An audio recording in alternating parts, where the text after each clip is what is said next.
Welcome to studio in Telugu. ముందుగా headlines. సర్వేపల్లిలో 5600 ఎకరాల భూమి పంపిణీ. జనాభాకు ఓట్లకు వ్యత్యాసం ఉన్న మండలాలపై ప్రత్యేక దృష్టి.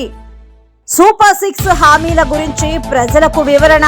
ఇక డీటెయిల్స్ చూస్తే సర్వేపల్లి నియోజకవర్గంలో 5600 ఎకరాలను భూమి పంపిణీ చేసినట్లు రాష్ట్ర వ్యవసాయ శాఖ మంత్రి కాకాని గోవర్ధన్ రెడ్డి పేర్కొన్నారు. నెల్లూరు జిల్లా పొదలకూరు ఆర్ఎన్బి అతిథి గృహంలో ఆయన మీడియా సమావేశంలో మాట్లాడారు. 90% పైగా రెవెన్యూ సమస్యలు కొలికి రావడం జరిగిందన్నారు. సాంకేతిక కారణాల వల్ల చిన్నపాటి ఇబ్బందులు ఉన్నా వాటిని అధిగమిస్తామన్నారు. నమస్కారం. ఈరోజు సర్వేపల్లి నియోజకవర్గానికి సంబంధించి గతంలో ఎన్నడూ లేనటువంటి విధంగా రైతులు తాము సాగు చేసుకుంటున్నటువంటి ప్రభుత్వ భూములు, అదేవిధంగా రైతులు ఇతరులకు ఇచ్చినటువంటి ప్రభుత్వ భూములని అనేక కారణాల వల్ల చేతులు మారి అనుభవం హక్కు కలిగి ఉన్నటువంటి రైతులు వీళ్ళందరికీ సంబంధించి పట్టాలు పంపిణీ చేసి శాశ్వత ప్రాతిపదికన రైతులకు ఉన్నటువంటి సమస్యలను పరిష్కరించాలనేటువంటి ఒక నిర్ణయం తీసుకోవడం జరిగింది. అందులో భాగంగా ఈరోజు ఈ సర్వేపల్లి నియోజకవర్గానికి సంబంధించి వెంకటాచలం మండలంలో 2193 ఎకరాలు 2041 మంది రైతులకి, మనుబోలు మండలంలో 859 మంది రైతులకి 1028 ఎకరాలు, ముత్తుకూరు మండలంలో 391 మంది రైతులకి 310 ఎకరాలు, తోటపల్లిగూడూరులో 215 మంది రైతులకి 171 ఎకరా, పొదలకూరులో 1939 మంది రైతులకి 2910 ఎకరాలు, మొత్తం కలిపి 6615 ఎకరాలు ఈరోజు వరకు మనం వాళ్ళకి సంబంధించి ఇవ్వడం జరిగింది. అయితే సోమిరెడ్డి మధ్య కాలంలో నా దగ్గర కాగితాలు ఉన్నాయి, 3000 ఇచ్చారని అధికారులు చెప్పారని చెప్పాడు. ఆయనకి ఎవరు కాగితాలు ఇచ్చారో తెలియదు, ఆయన దగ్గర ఏమి కాగితాలు ఉన్నాయో తెలియదు. ఇక్కడ ప్రధానంగా అర్థం చేసుకోవాల్సింది అసైన్మెంట్ అనేటువంటిది 2 రకాలుగా ఉంటుంది. ప్రభుత్వ భూమిని అనుభవించుకుంటున్నటువంటి రైతుకి నేరుగా పట్టా ఇచ్చడాన్ని అసైన్మెంట్ అంటారు. గతంలో ఇచ్చినటువంటి పట్టా ఎవరికన్నా ఇచ్చి ఉంటే పిఓటి కింద, ప్రొహిబిషన్ ఆఫ్ ట్రాన్స్ఫర్ కింద దాన్ని వేరే వాళ్ళకి బదిలీ చేసేటువంటి హక్కు లేదు. కాబట్టి ప్రభుత్వ భూమి కాబట్టి ఆ విధంగా ఎవరన్నా అమ్మి ఉన్నా, ఎవరన్నా అగ్రిమెంట్లు చేస్తున్నా దగ్గరికి వెళ్ళి ఏమన్నాడంటే, నీకు అసలు ప్రోటోకాల్ తెలుసా, మాజీ మంత్రి వస్తే ఎట్లుండాలా అని అన్నాడు. మాజీ మంత్రి వస్తే ప్రోటోకాల్ ఉండేది ఏంది? మాజీ మంత్రి సాధారణ పౌరుడే, శాసనసభ్యుడు మంత్రి ఉంటే ప్రోటోకాల్ ఉంటుంది. కానీ ఇప్పుడు ఎవడన్నా ఒక ఎస్ఐ ఉంటాడు ఈ స్టేషన్లో, పొదలకూరు స్టేషన్లో ఉన్నన్ని రోజులే. ఆయన పదవి అయిపోయిన తర్వాత కూడా నేను డ్రెస్ చేసుకుని వచ్చి బస్సు లేపో లేకపోతే లారీ లేపో క్యాష్ కలెక్ట్ చేస్తానంటే ఎటు కుదరద్ది? ఇప్పుడు ఆయన చెప్పేది అది, నేను మాజీ మంత్రిని అయినా నాకు విశేషమైనటువంటి అధికారాల పవర్లు ఉంటాయి, నీకు తెలియదు అంటే. నేను ఎక్కడ చూడలే రాజ్యాంగంలో మాజీ మంత్రులకు ప్రోటోకాల్ ఉంటుంది అనేది మొట్టమొదటిగా విన్నా. ఎప్పుడో మీ వీడియోలోనే విన్నా నేను మాజీ మంత్రి అని తెలియదు అంటే. ఆయన పాపం పూర్ణ కుంభంతో స్వాగతం పలకాలనా, లేకపోతే ముందుగా చెప్తే ఆయనకి పాపం ఏదైనా బ్యానర్లు కట్టాలనా, డప్పులు కళాకారులు అందరితో ఆయనకి ఘన స్వాగతం పలకాలి. ఎందుకంటే ఊరు తిరిగితే ఇప్పుడు ఆయనే స్క్రోల్ పెట్టుకుంటున్నాడు, ఘన స్వాగతం పలికారని 10 మంది కూడా ఉండటం వాళ్ళ గ్రామంలో. సరే, అది ఆయన ఇష్టం, ఆయనకు సంబంధించినటువంటిది. నేను అడిగేది, పోయి ఎంఆర్ఓ దగ్గరికి పోయి ఆ ఎంఆర్ఓ దగ్గర నీకు మాజీ మంత్రికి ప్రోటోకాల్ తెలియదు అంటే, మాజీ మంత్రికి ప్రోటోకాల్ ఉంటుంది అనేటువంటిది రాజ్యాంగంలో ఎక్కడ లేదు. ఆయన దగ్గర ఏదన్నా కాగితం ఉంటే తీసి చూపించమనండి, నాకు ఈ బళ్ళే మీకు చూపించమనండి. ఇదిగో మాజీ మంత్రికి కూడా ఈ హక్కులన్నీ ఉంటాయి ప్రోటోకాల్ ప్రకారం. గౌరవం ఇవ్వచ్చు, మర్యాద ఇవ్వచ్చు, దాని గురించి మాట్లాడటంలే. కాకపోతే ఎవరో చెప్పారు, ఆ ఆఫీసు మీద పోయాడు దాడి చేయండి అంటే, అత్యంత బలహీనమైనటువంటి వ్యక్తి మీద దాడి చేస్తే అది ధీరత్వం అనిపించుకోదు. ఎందుకంటే ఎవడన్నా బలంగా ఉండేటువంటి వాడి మీద పోరాడాలి తప్ప. పాపం సోమిరెడ్డిని మొన్న అక్కడ పనుకుంటే నిమిషంలో వేసి బయట వేసినటువంటి సిఐ గారు ఆ నుంచి చేసి ఇసిరి బయట వేయడం పెద్ద పని కాదు. ఎంఆర్ఓ ఆఫీస్కి పోయి అంత అవసరం లేదనిపించింది. ఆయన ఏం చేసేది లేదు, అధికారులు బ్రహ్మాండంగా సమాధానం చెప్పారు. బాగుంది. జనాభా సంఖ్యకు ఓటర్ల నిష్పత్తికి వ్యత్యాసం ఉన్న మండలాలపై ప్రత్యేక దృష్టితో అధికారులు విచారణ చేయాలని ఎలక్టోరల్ అబ్జర్వర్ పోలా భాస్కర్ ఆదేశించారు. ప్రత్యేక సంక్షిప్త సవరణ జాబితాపై ఎన్నికల రిటర్నింగ్ అధికారులతో స్థానిక కలెక్టరేట్లో ఆయన సమావేశమయ్యారు. ఫామ్ 8 కింద వచ్చిన దరఖాస్తులలో పొరుగు నియోజకవర్గాలు, పక్క జిల్లాలు, పొరుగు రాష్ట్రాల వారిని నిశితంగా పరిశీలించాలని ఎలక్టోరల్ అబ్జర్వర్ చెప్పారు. మండలాలు, పోలింగ్ కేంద్రాల వారీగా క్షేత్రస్థాయి విచారణ అవసరమన్నారు. శాశ్వత వలసలు గుర్తించాలని, నివాసం ఉండే వారిని నిర్ధారించాలని ఆయన చెప్పారు. ఓటర్ల జాబితాలో మార్పులు చేర్పుల కొరకు అధునాతన సాంకేతిక పరిజ్ఞానంతో నవీకరణకు తగినట్లుగా లక్ష్యాలు చేరుకోవాలన్నారు. మీ లాగిన్స్, డిజిటల్ కీ వినియోగంలో అధికారులంతా మరింత అప్రమత్తంగా ఉండాలని ఆయన పలు సూచనలు చేశారు.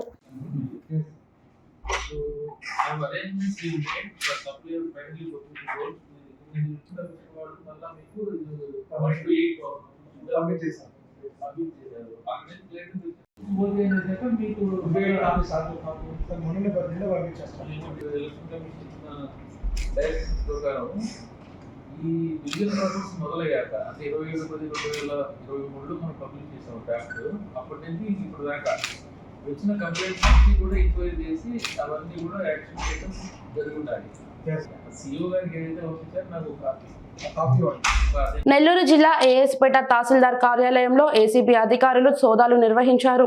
పెద్ద అబ్బిపురం గ్రామానికి చెందిన రైతు నాగభూషణ్ పెద్దల ఆస్తిలో భాగంగా 2 ఎకరాల పొలం తనకు వచ్చింది. 2 ఎకరాల పొలాన్ని తన పేరు మీదకు మార్పించేందుకు వీఆర్ఓ హజరత్తయ్య 40,000 రూపాయల లంచం డిమాండ్ చేశారు.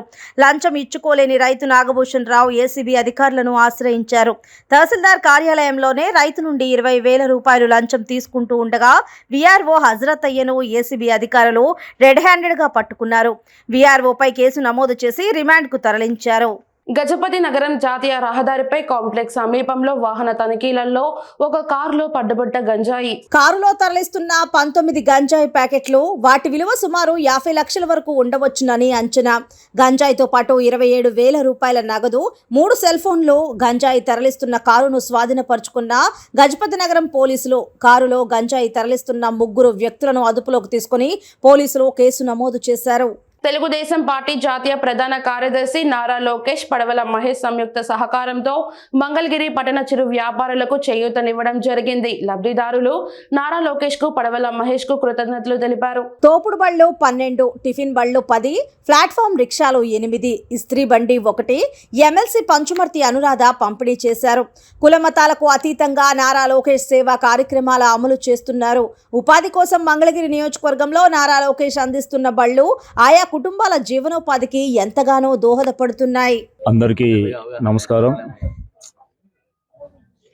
గత 4.5 సంవత్సరాలుగా మంగళగిరి నియోజకవర్గంలో తెలుగుదేశం పార్టీ జాతీయ ప్రధాన కార్యదర్శి, మంగళగిరి తెలుగుదేశం పార్టీ నియోజకవర్గ ఇన్ఛార్జ్ గారైనటువంటి నారా లోకేష్ గారు నియోజకవర్గంలోని సమస్యల మీద, అలాగే నియోజకవర్గంలో పేదలు, బడుగు, బలహీన వర్గాల కోసం, ప్రజలందరి కోసం కూడా అనేక సంక్షేమ కార్యక్రమాలని తన సొంత నిధులతో మంగళగిరిలో ఏర్పాటు చేయడం మనందరం చూస్తున్నాం.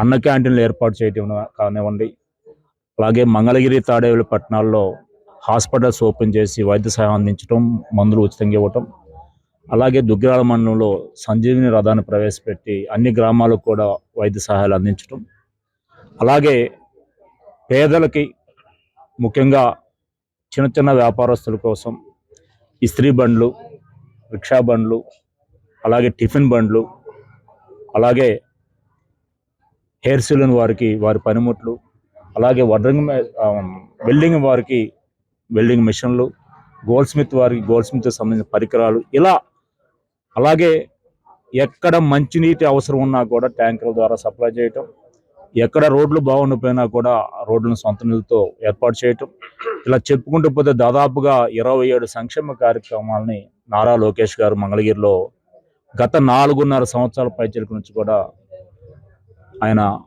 ప్రజల కోసం సర్వీస్ చేసిన విషయం మనందరికీ తెలుసు. నారా లోకేష్ గారి స్ఫూర్తితో ఈ రోజున 21వ వార్డులో మన మంగళగిరి పట్టణ తెలుగు యువత అధ్యక్షులు, నియోజకవర్గ తెలుగు యువత అధ్యక్షులు మహేష్ గారు నారా లోకేష్ గారిని స్ఫూర్తిగా తీసుకొని వారితో పాటుగా మహేష్ గారు కూడా సొంత నిధులను వెచ్చించి ఈ రోజున 31 బండ్లు 21వ వార్డులో పేదలకు ఇవ్వటం జరిగింది. అందులో ఇస్త్రీ బండ్లు ఉన్నాయి, టిఫిన్ బండ్లు ఉన్నాయి, రిక్షా బండ్లు ఉన్నాయి. అందరు పేదలకు కూడా వారి స్వయం ఉపాధి కోసం, వారి కుటుంబ ఆర్థిక పరిస్థితి మెరుగుపరచుకోవడం కోసం లోకేష్ గారి స్ఫూర్తితో మహేష్ గారు ఇవ్వటం జరిగింది. మేము ఒకటే చెప్తున్నాం, అధికారం లేనప్పటికి కూడా నారా లోకేష్ గారు తన సొంత నిధులతో ఇన్ని సంక్షేమ కార్యక్రమాలు నిర్వహిస్తున్నారు. మీ అందరికీ తెలుసు, ఇప్పటికే జగన్మోహన్ రెడ్డి పని అయిపోయింది. ఎన్నికలు ఎప్పుడు వచ్చినా కూడా 2024 సంవత్సరంలో చంద్రబాబు నాయుడు గారు ముఖ్యమంత్రి కావడం ఖాయం. మంగళగిరి నియోజకవర్గ ప్రజలు ఎదురు చూస్తున్నారు. 2019లో జగన్మోహన్ రెడ్డి మాటలు, అప్పుడు పోటీ చేసిన ఆళ్ళ రామకృష్ణారెడ్డి గారి మాటలు నమ్మి మోసపోయారు. ఈసారి ఎన్నికలు ఎప్పుడు వస్తాయా, లోకేష్ బాబు గారిని 1,00,000 ఓట్లు మెజార్టీ తగ్గించకుండా గెలిపించుకోవడానికి తెలుగుదేశం పార్టీ కార్యకర్తలు, నాయకులు, ప్రజలు అందరూ కూడా, ముఖ్యంగా బడుగు బలహీన వర్గాల ప్రజలు ఎదురు చూస్తున్నారు. మంగళగిరి అభివృద్ధి చెందాలన్నా, మంగళగిరి ప్రజలు అన్ని రంగాల్లో రాణించాలన్నా కూడా, మన పిల్లలకు మంచి భవిష్యత్తు ఉండాలన్నా కూడా, ఇక్కడ ప్రజలందరూ కూడా మంచి వృత్తి నైపుణ్యాలు కావాలన్నా కూడా, వ్యాపారాలు బాగుండాలన్నా కూడా నారా లోకేష్ బాబు కావాలని చెప్పి కోరుకుంటున్నారు. మేము మాటిస్తున్నాం, ఎవరు ఏదైనా చెప్పండి, 1,00,000 ఓట్లు మెజార్టీ తగ్గకుండా నారా లోకేష్ బాబుని తెలుగుదేశం పార్టీ మేము గెలిపించుకుంటాం. మంగళగిరిని అభివృద్ధి పథకంలో తీసుకెళ్తాం. రాష్ట్రంలోనే మంగళగిరిని ఒక మోడల్ నియోజకవర్గంగా అన్ని రంగాల్లో అభివృద్ధి చేసి ఆదర్శంగా నిలబెడతామని లోకేష్ గారు మనందరికీ చెప్పడం జరిగింది. అది చేసి చూపిస్తామని చెప్పి తెలియజేస్తూ ఈ జగన్మోహన్ రెడ్డి ప్రభుత్వాన్ని ఇంటికి పంపించడానికి ప్రజలందరూ సిద్ధంగా ఉన్నామని చెప్పి కోరుకుంటున్నాం. వైసీపీ ఎంపీ బాలశౌరి జనసేనలో చేరబోతున్న సందర్భంగా జనసేన రాష్ట్ర కార్యాలయం ముందు జనసేన నాయకులు టపాసులు పేల్చి స్వీట్లు పంచి ఆనందం వ్యక్తం చేశారు. ఎంపీ బాలశౌరిని గుంటూరు పార్లమెంటు అభ్యర్థిగా ప్రకటించాలంటూ కంకణాల శంకర్ ఆధ్వర్యంలో డిమాండ్ చేశారు. ఈ కార్యక్రమానికి భారీగా జనసేన నాయకులు, కార్యకర్తలు పాల్గొని సంబరాలు చేసుకున్నారు. ఈరోజు మంగళగిరి జనసేన పార్టీ స్టేట్ ఆఫీసులో ఈ ఆనందోత్సవాలు మన గుంటూరు ఎంపీగా బాలశౌరి గారు ఈరోజు హైదరాబాద్లో మన జనసేన అధినేత పవన్ కళ్యాణ్ కలిసి పార్టీలో చేరే విషయం స్పష్టత తీసుకున్నారు. కాబట్టి ఎప్పుడు పార్టీలో చేరేది అనేది 2-3 రోజులు స్పష్టత వస్తుంది. మా కోరిక ఏంటంటే గుంటూరు ఎంపీగా బాలశౌరి గారు ఉంటే తెలుగుదేశం జనసేన ఆధ్వర్యంలో భారీ మెజార్టీతో గెలిచి మళ్ళీ 4వ ఎంపీగా గుంటూరు నుంచి వస్తాడని చెప్పి మేము ఇక్కడ ఉన్న ముఖ్య ఉద్దేశంతో ఈరోజు పార్టీ ఆఫీసులో క్రాకర్స్ ఆనందోత్సవాలతో మేము ఈ కార్యక్రమాన్ని చేయాలనే ముఖ్య ఉద్దేశంతో ఈరోజు ఈ కాన్సెప్ట్ ఇక్కడ స్టేట్ పార్టీ ఆఫీసులో మేము నిర్వహిస్తున్నాం. ఆయన అయితే గుంటూరు ఎంపీగా అయితే మంచి గుంటూరు వాసులకి, అందరికీ, ప్రజలకి అందరికీ ఆయన తెలిసిన వాడిగా, పేదల పెన్నిధిగా ప్రతి కార్యక్రమం మీద ఆయనకు అవగాహన ఉంది. గుంటూరులో ఆయన రావాలనే ముఖ్య ఉద్దేశంతో బాలశౌరి గారు గుంటూరు ఎంపీగా వచ్చి అందరికీ ఆదర్శంగా నిలిచి ప్రతి విషయంలో ఆయన చేదుడు వాదుడుగా ఉండి జనం నాడి తెలిసిన వ్యక్తి శ్రీ బాలశౌరి గారు. ఆయన ఆధ్వర్యంలో మేమంతా ఆయనకి సపోర్టుగా ఈరోజు ఈ కార్యక్రమం ఇక్కడ తలపెట్టినాము. గుంటూరు జిల్లా దుగ్గిరాల పసుపు నిల్వ చేసే కోల్డ్ స్టోరేజ్ లో అగ్ని ప్రమాదం చోటు చేసుకుంది. 5 ఫైర్ ఇంజన్లు అంటుకున్న మంటలను అదుపు చేయడానికి ప్రయత్నం చేస్తున్నప్పటికీ భారీ ఎత్తున మంటలు ఆస్తి నష్టాన్ని పెద్ద ఎత్తున జరిగించాయి. శుభం మహేశ్వరి కోల్డ్ స్టోరేజ్ లో ఎగిసిపడుతున్న మంటలు అదుపులోకి రాకపోవడంతో చుట్టుపక్కల ప్రాంతాల ప్రజలు భయభ్రాంతులకు గురవుతున్నారు. దగ్గరలో ఉన్న అన్ని ఫైర్ ఇంజన్లను తెప్పించే ప్రయత్నం అధికారులు చేపట్టారు. అయితే ఆస్తి నష్టం కోట్లలోనే ఉంటుందని అంచనాకు వస్తున్నారు. ఏది ఏమైనా అగ్ని కీలలు అదుపులోకి వచ్చిన తర్వాత ఆస్తి నష్టం అంచనా చేసే అవకాశం ఉంది. స్థానిక రెవెన్యూ అధికారులు, జిల్లా అగ్నిమాపక శాఖ అధికారులు సంఘటనా స్థలం చేరుకొని పరిస్థితిని సమీక్షిస్తున్నారు. 4:30కి శుభం మహేశ్వరి కోల్డ్ స్టోరేజ్లో ఫైర్ మెసేజ్ రావడం జరిగింది. ఇమీడియట్గా గుంటూరు మంగళగిరి కెనాల్ నుంచి ఫైర్ టెండర్స్ని మొబిలైజ్ చేయడం జరిగింది. 4:30 నుంచి ఇక్కడ ఫైర్ ఫైటింగ్ ఆపరేషన్ జరుగుతుంది. ఎంట్రీ పాయింట్స్, ఒక ఎంట్రీ పాయింట్ నుంచి మనం ఫైర్ ఫైటింగ్ చేస్తున్నాం. అక్కడ ఎంట్రీ పాయింట్స్ లోపల ఫైర్ ఫైటింగ్ చేయడానికి చాలా కష్టతరంగా ఉంటుంది కాబట్టి ఒక సైడ్ నుంచి కంప్లీట్గా ఫైర్ ఫైటింగ్ చేయడం జరుగుతుంది. ఇది కంట్రోల్ అవ్వడానికి చాలా టైం పడుతుంది. మనం ఎంతైతే ప్రాపర్టీ, బయట ఉన్న ప్రాపర్టీ ఏదైతుందో దాన్ని సేవ్ చేయడం జరుగుతుంది. లోపల ఉన్న ప్రాపర్టీని మనం ఫైర్ ఫైటింగ్ ద్వారా మనం ఎంతవరకు పాసిబిలిటీ ఉందో అంతవరకు చేస్తున్నాం. కొంచెం టైం పట్టే అవకాశం ఉంది, ఎందుకంటే లోపల వెళ్ళే పరిస్థితి లేదు కాబట్టి బయట నుంచే ఫైర్ ఫైటింగ్ అనేది కొనసాగుతుంది. ఇంకా విజయవాడ నుంచి కూడా టీటీలు తెప్పిస్తున్నాం. దాని ద్వారా కూడా ఫైర్ ఫైటింగ్ చేస్తాం. కంప్లీట్ ఈ నైట్ అంతా ఫైర్ ఫైటింగ్ అనేది కొంచెం. బాబు షూరిటీ భవిష్యత్కు గ్యారంటీ కార్యక్రమంలో భాగంగా విజయనగరం పట్టణం 2వ మరియు 3వ డివిజన్ పూల్బాగ్ కాలనీలో నియోజకవర్గ ఇన్ఛార్జ్ పూసపాటి అదితి గజపతిరాజు ఇంటింటికి ప్రచారం నిర్వహించి నారా చంద్రబాబు నాయుడు ప్రకటించిన సూపర్ 6 హామీలను ప్రజలకు వివరించారు. రాష్ట్రాన్ని కాపాడాలంటే తెలుగుదేశం జనసేన ప్రభుత్వం ఏర్పడాలని, అందుకు ప్రజలందరూ ఆశీర్వదించాలని కోరారు. విజయనగరం ప్రజలందరికీ, తెలుగుదేశం కార్యకర్తలందరికీ, జనసేన కార్యకర్తలందరికీ నా హృదయపూర్వక నమస్కారాలు. ఈరోజు మనం బాబు షూరిటీ భవిష్యత్ గ్యారంటీ ప్రోగ్రాంలో పూల్బాగ్ కాలనీకి వచ్చాము. అలాగే నారా చంద్రబాబు నాయుడు గారు, అలాగే పవన్ కళ్యాణ్ గారు ఇద్దరు కలిపి ఈ మేనిఫెస్టోని ఇచ్చారు. ఇన్ని పథకాలు ఉన్నాయి వాళ్ళందరికీ తల్లికి వందనం కింద 15,000 రూపాయలు సంవత్సరానికి ఎంతమంది పిల్లలు ఉన్నారో అంతమంది పిల్లలకి వస్తుంది. అదేవిధంగా ఆడబిడ్డ నిధి అనేది 15 ఏళ్ళు దాటిన ఆడపిల్లలకి 1,500. అలాగే మూడు గ్యాస్ సిలిండర్లు ఉచితంగా వస్తాయి. అలాగే వాళ్ళు బస్ ప్రయాణం కూడా ఉచితంగా ఉంటుంది.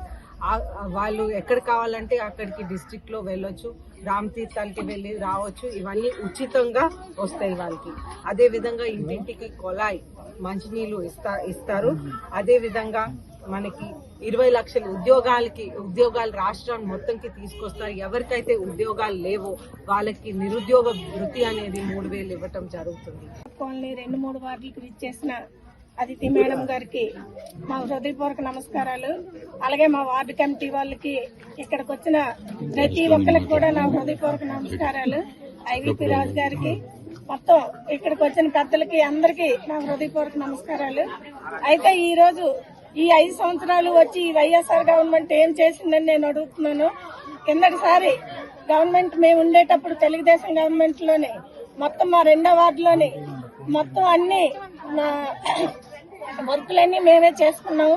4 పార్కులకి 1 కోటి రూపాయలతోటి, అలాగే స్కూల్ కి కాంపౌండ్ వాల్ అవనివ్వండి, రోడ్లు, కాలువలు, పబ్లిక్ టాయిలెట్స్, ఇండివిజువల్ టాయిలెట్స్, అలాగే లోన్లు, హౌసింగ్ లోన్లు, పెన్షన్లు అయితే మేము 200 పైన చేసాము. అలాగే చంద్రన్న బీమా, రేషన్ కార్డులు ప్రతి ఒక్కటి కూడా మా గవర్నమెంట్ లో మేము చేసుకున్నది. వీళ్ళొచ్చి ఏమి కూడా ఒక రేషన్ కార్డు కానీ ఒక పెన్షన్ కానీ ఏమీ ఇవ్వలేదు. ఇచ్చిన పెన్షన్లు మరి కొంచెం తీసేశారు. ప్రతిది కూడా 1 కోటి రూపాయలతోటి వాటర్ ట్యాంక్ కూడా మేము చేసుకున్నాము.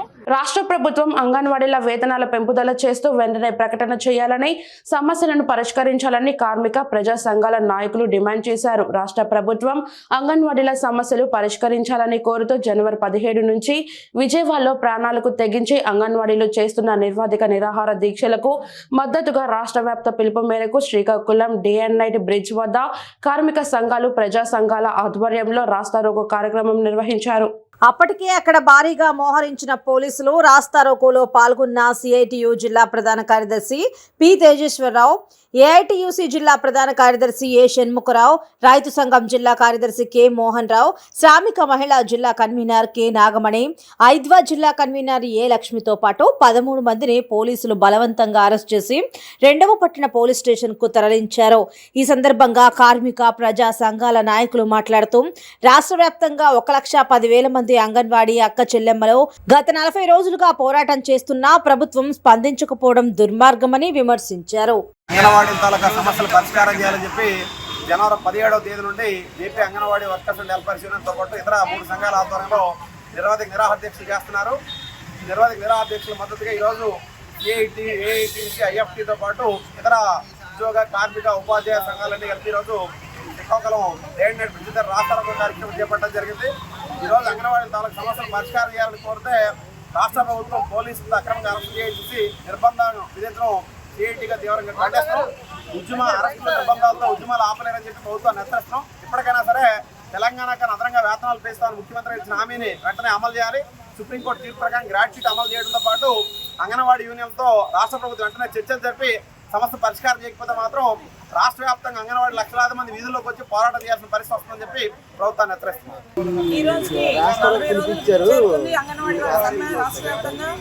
అయినా సరే ముఖ్యమంత్రి గారు కానీ ప్రభుత్వ యంత్రాంగం కానీ ఎక్కడ ముందుకు వచ్చే పరిస్థితి లేదు.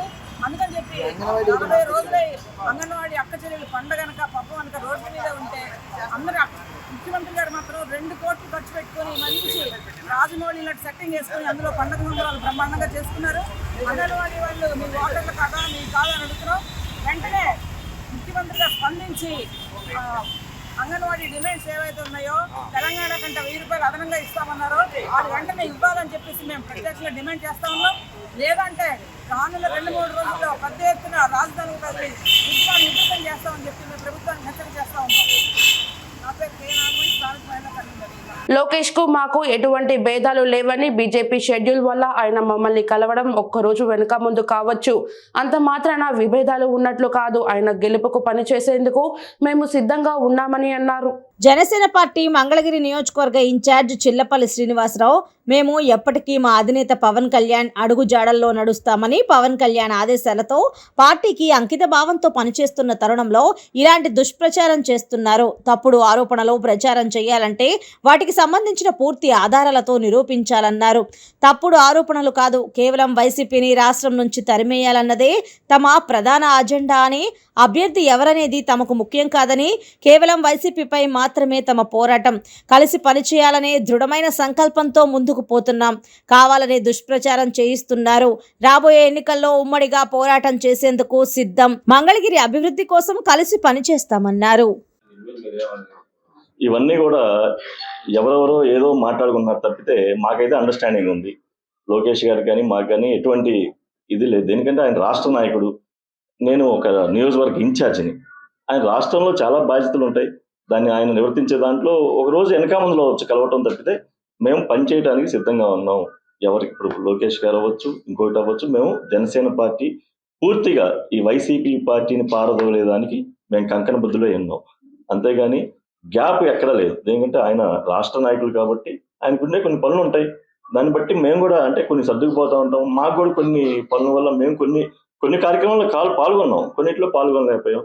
త్వరలో మేము కూడా టైం ఇచ్చి మా యొక్క క్యాడర్ అందరికి కూడా దిశానిర్దేశం చేసి ఎవరెవరు ఎలా చేయాలని చెప్పి, ఎందుకంటే తాడేపల్లి మండలంలో ఆల్రెడీ సమన్వయ కమిటీలు వేసుకున్నాం, అలాగే దుగ్గిరాల మండలంలో వేసుకున్నాం, మంగళగిరి మండలంలో కూడా జరుగుతూ ఉన్నాయి, టౌన్లో కూడా రాబోయే రోజులు జరుగుతాయి. ఎందుకంటే మనం ఒక నిర్దిష్టమైన ప్రణాళిక ప్రకారం ఈ యొక్క ఎలక్షన్ సామాన్య ఎలక్షన్ కాదు, దాన్ని ఎదుర్కోవడానికి మేము కంకణ బుద్ధులు చాలా జాగ్రత్తగా పనిచేస్తా ఉన్నాం. ఎక్కడ కూడా లోకేష్ గారు ఆయన అంటే బిజీ ఉండొచ్చు, మేము ఏదైనా కలవచ్చు, 50 రోజుల్లో కలవచ్చు, కలిసి మనం చేస్తాం. రాష్ట్ర ప్రభుత్వం కులగణన చేపట్టడాన్ని స్వాగతిస్తున్నాం. బీసీలు, ఎస్సీ ఉపకులాల యొక్క వివరాలు తెలుసుకోవడం మంచి పరిణామం. అయినప్పటికీ కులగణన పేరుతో ప్రజల్లో వివక్షత లేపేందుకు ఇదో స్ట్రాటజీగా ప్రభుత్వం ఉపయోగిస్తుంది. కులాలు గణన చేయాలే తప్ప ఇతర వివరాలు ఎందుకని శ్రీకాకుళం నియోజకవర్గ తెలుగుదేశం పార్టీ యువ నాయకులు గొండు శంకర్ అన్నారు. ఈ కులగణన పేరుతో ప్రత్యర్థులను గుర్తించి దెబ్బ కొట్టాలనే దురుద్దేశంతో ఎన్నికల ముందు ఇటువంటివి చేస్తున్నారని అన్నారు. కులగణనలో కేవలం కులాలు తెలుసుకోవాలి తప్ప వారికి ఇల్లున్నాయా, గ్యాస్ ఉందా, పశువులు ఉన్నాయా, గొర్రెలు మేకలు ఉన్నాయా, ఆదాయం ఎంత భూమి ఉంది, ఈ సమాచారం అంతా వారికి ఎందుకని ఆయన ప్రశ్నించారు. అందరికీ నమస్కారం. రాష్ట్ర ప్రభుత్వం నిన్నటి నుండి చేపట్టిన కులగణన సర్వే ఏదైతే ఉందో ఇది రాష్ట్ర ప్రజలకు చాలా గందరగోళం గురి చేస్తుంది. ఎందుకంటే 4 సంవత్సరాలు 8 నెలలు ఈ రాష్ట్ర ప్రభుత్వం మొద్దు నిద్రపోయి ఈ ఎలక్షన్ ముందు ఈ బీసీలు అదే ఎస్సీ ఎస్టీ ఇతర కులాలు గుర్తొచ్చారా, కులగణన మీకు ఇప్పుడు చేయాలని గుర్తొచ్చిందా, ఇది ఎన్నికల్లో లబ్ధి పొందడానికా అని నేను మీకు ప్రశ్నిస్తున్నా.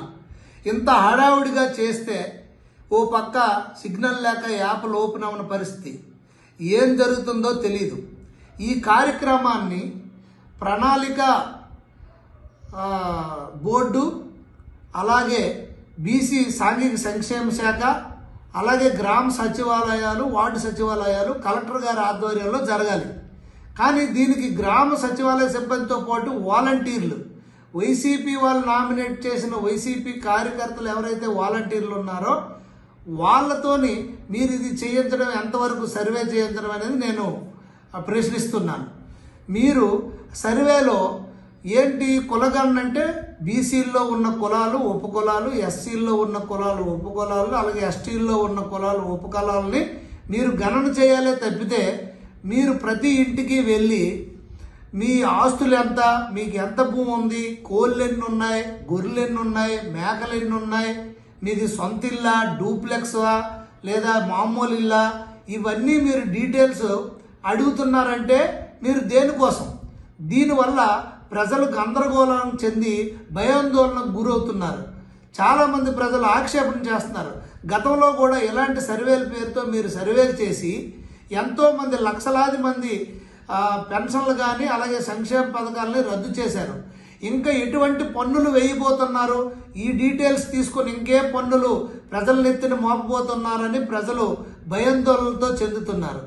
మీకు నిజంగా కులగణన మీద చిత్తశుద్ధి ఉంటే కులగణన చేయాలే తప్పితే మీరు ఇష్టానుసారంగా మీకు డీటెయిల్స్ ఆస్తుల వివరాలు అడగాల్సిన అవసరం మీకేం పట్టింది?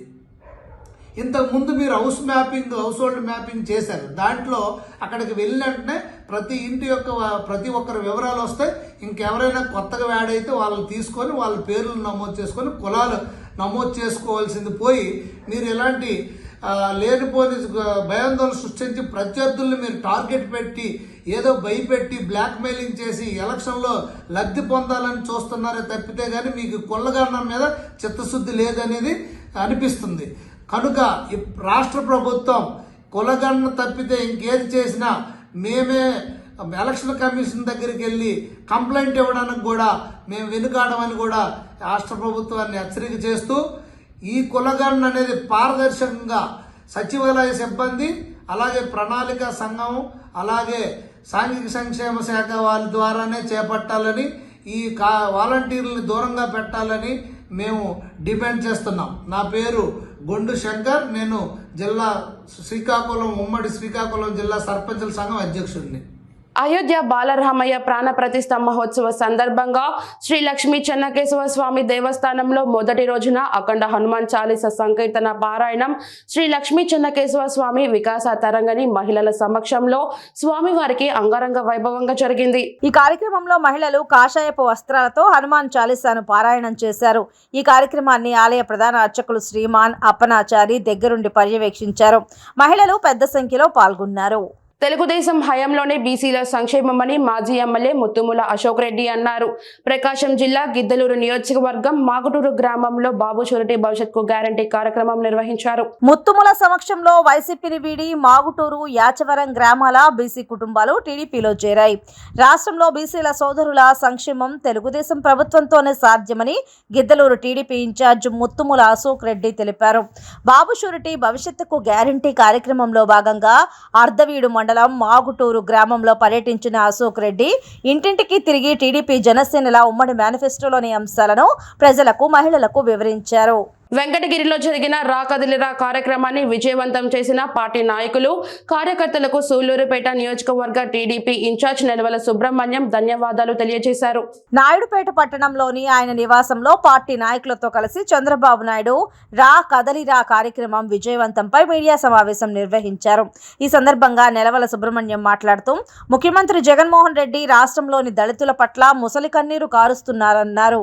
విజయవాడలో జరిగిన అంబేద్కర్ విగ్రహ ప్రారంభోత్సవం పేదలకు ధనికులకు మధ్య జరుగుతున్న సమరమని చెబుతున్నాడని 4 లక్షల కోట్లకు అధిపతి అయిన సీఎం జగన్మోహన్ రెడ్డి ఏ విధంగా పేదవాడు అవుతాడో చెప్పాలన్నారు. అంబేద్కర్ రాజ్యాంగాన్ని గౌరవించారా అని ప్రశ్నించారు. ఎన్నికలు వస్తున్న క్రమంలో దళితులను మళ్లీ మోసం చేసేందుకు అంబేద్కర్ విగ్రహాన్ని ఏర్పాటు చేశారు తప్ప దళితులకు ఎలాంటి న్యాయం చేయలేదన్నారు. సూలూరుపేట నియోజకవర్గం నుంచి నిన్న జరిగిన రా కదలిరా జాతీయ అధ్యక్షులు నారా చంద్రబాబు నాయుడు గారి సభకి మరి నాయకులైతేమి కార్యకర్తలైతేమి అందరూ కూడా సమన్వయంగా దిగ్విజయం చేసినందుకు ధన్యవాదాలు తెలియ రాష్ట్ర ముఖ్యమంత్రి జగన్మోహన్ రెడ్డి గారు దళితుల పట్ల ముసల కన్నీరు గారుస్తున్నారు. దళితులను ఒక పక్క అవమానపరుస్తూ కేవలం దళితులని మాత్రమే పదవుల నుంచి తొలగిస్తూ వాళ్ళకి ఇష్టం లేకపోయినా బలవంతంగా పార్లమెంట్ సభ్యుడిగా పో లేదా నియోజకవర్గానికి పో అని చెప్పని మరి అధికారులను ట్రాన్స్ఫర్ చేసినట్టు చేస్తూ ఉన్నాడు యొక్క వైఎస్ జగన్మోహన్ రెడ్డి గారు. నిన్న డాక్టర్ బిఆర్ అంబేద్కర్ గారి యొక్క విగ్రహాన్ని ప్రారంభోత్సవ సభలో పేదలకు దళితులకు ధనికులకు జరిగే సంబరం అని చెప్పనిచ్చాడు. 4 లక్షల కోట్లకు అధిపతి అయిన జగన్మోహన్ రెడ్డి గారు ఈ రాష్ట్రంలో అత్యంత ధనవంతుడైన ముఖ్యమంత్రి. ఆయన పేదవాడు. ఏ విధంగా చెప్పుకుంటాడు ఆయన పేదవాడు అని చెప్పి? అంబేద్కర్ రాజ్యాంగాన్ని ఏ రోజైనా గౌరవించున్నాడా ఆయన? ఎన్నికలు వస్తున్నాయి కాబట్టి దళితుల ఓట్లు దండుకునే దానికి, మళ్ళీ దళితులను మోసం చేసేదానికి వైఎస్ జగన్మోహన్ రెడ్డి గారు ప్రయత్నం చేస్తున్నాడే కానీ దళితులకు ఎలాంటి న్యాయం చేయడని చెప్పి నేను దృఢంగా నమ్ముతా ఉన్నాను. వార్తలు ముగించే ముందు హెడ్లైన్స్ మరోసారి. సర్వేపల్లిలో 5,600 ఎకరాల భూమి పంపిణీ. జనాభాకు ఓట్లకు వ్యత్యాసం ఉన్న మండలాలపై ప్రత్యేక దృష్టి. సూపర్ 6 హామీల గురించి ప్రజలకు వివరణ. స్టూడియో తెలుగు న్యూస్ ఇంతటితో సమాప్తం. తిరిగి రేపటి బులెటిన్లో మళ్ళీ కలుద్దాం. అంతవరకు సెలవు. నమస్కారం.